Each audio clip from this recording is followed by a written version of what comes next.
Hi, I'm Andy with Holiday Automotive. Today we're going to take a look at a 2012 Chevy Traverse. Stock number is A8358.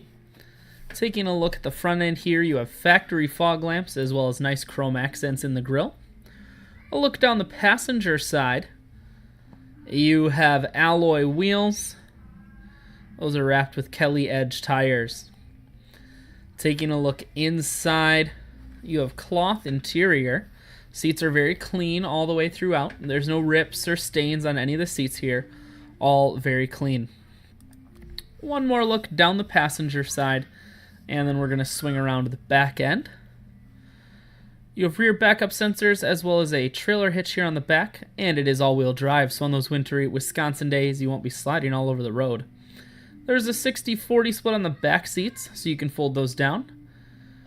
Holiday Automotive is located on the corners of Highways 41 and 23 in Fond du Lac. We're Wisconsin's largest used car dealer, so it's certainly worth the trip. Taking a look inside, cruise, audio, and Bluetooth controls are mounted here to the steering wheel. Full stereo, including a CD player and auxiliary input. Climate control and your automatic transmission is here. I shoot videos today because I want to make sure, whether you're coming from near or far, you can see this Traverse on holidayautomotive.com. That's where you'll schedule your test drive and get a free vehicle history report provided by AutoCheck, all at holidayautomotive.com.